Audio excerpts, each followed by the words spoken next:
Hello everyone, it's Ben from the show to give you a brand new video today, and we're talking about the Wallace and Gromit collection.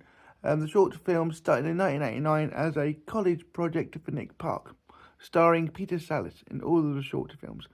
Rewatching these has made me realise how little dialogue there is in these films, especially the first two. They're basically silent films with maybe about 5 lines of dialogue.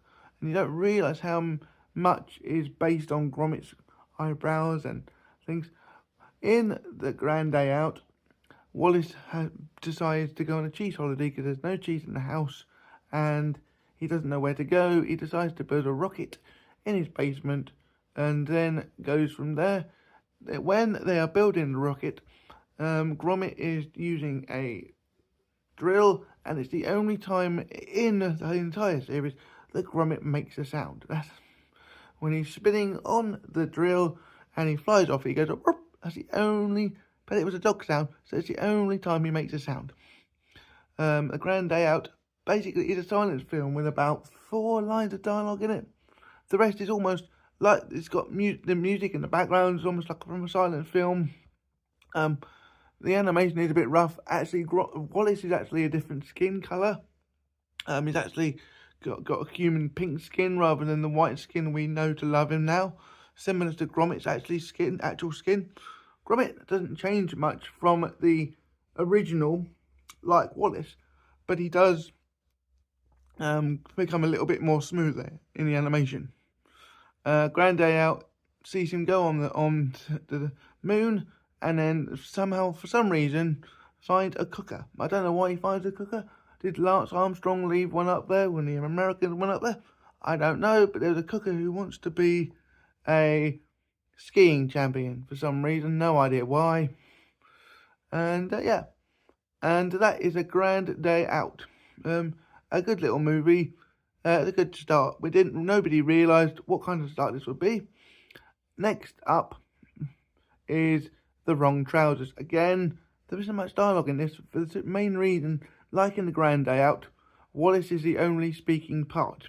Even though there is another character in this, Feathers McGraw, like Wallace, he doesn't speak. All of his actions, including the background music of his arrival, always do enough. There is no need for words. That's how good the people at Aardman are that make Wallace and Gromit. They don't always need words. It builds on the action of the first short film. It is better paced, a better story, a beginning, middle and end, and with an action scene at the end to signify the capture of Feathers McGraw. There is an action scene when he does steal the diamond, but this is an actual scene, action scene with the way the train goes and everything. So, it's a better paced movie, and you can see them 100% improving from A Grand Day Out. The next film is A Close Shave. Now, we have a dog called, I think is it Weston, or I can't remember the dog name. I've forgot to look it up. But there's a robot dog.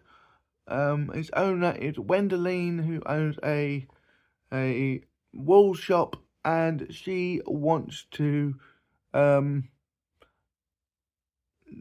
There's a wool shortage, so nobody can buy much wool, 1 or 2 per people, and Wallace is a window cleaner in this one.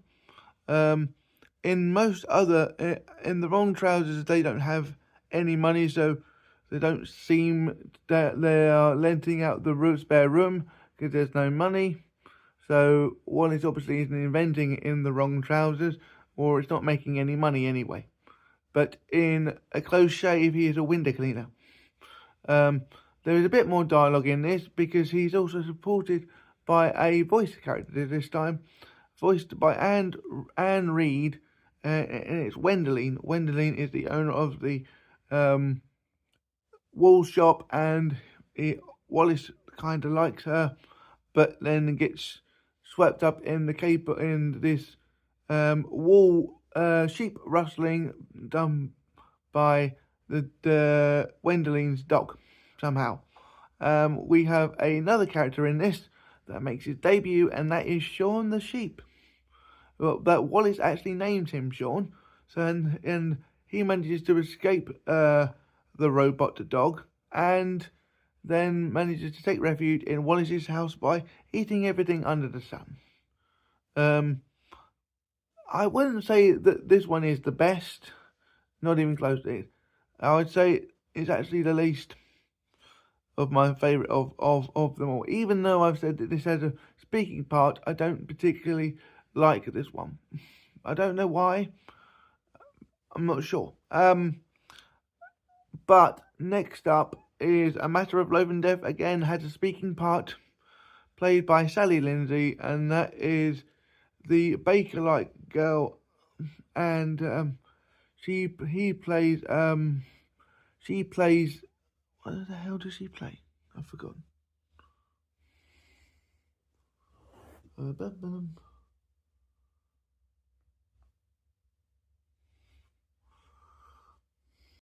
Sally Lindsay plays Paella, who wants to murder bakers, and she somehow manages to get mixed up with Wallace because she's trying to make a baker's dozen, and he is unfortunately number 13. There is a new character comes into this as well, and that is a companion for Gromit, called Fluffles, who is a poodle type dog, and she's a female, and Wallace, I don't know why I nearly called him Holly, likes her a lot, and they kind of have that. They're both silent, so they kind of have that in common, and the jokes between them are quite good.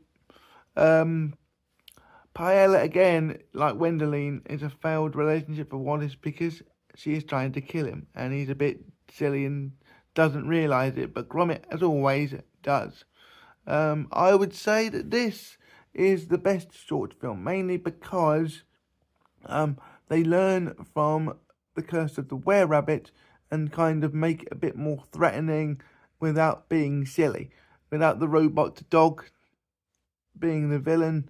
That's the reason why I like this one.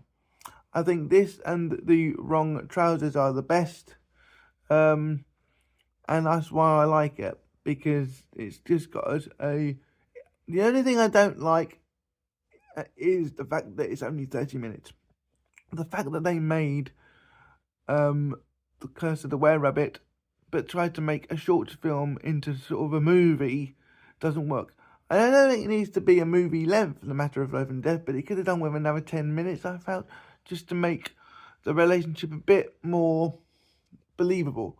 Because 1 minute she's going, this is over, no, I don't want it, no. And next second, literally, she's coming back with a please forgive me cake with the bomb inside. So I think it could have done with another 10 minutes, maybe, to make it a bit more believable. It still would have been a short film of 40 minutes, or even 35.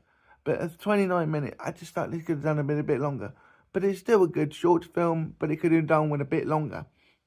So that's both, or that's all of the short films of the Wallace and Gromit collection. Those are my thoughts. Please like, comment, subscribe, and I'll see you guys on the next video. Bye!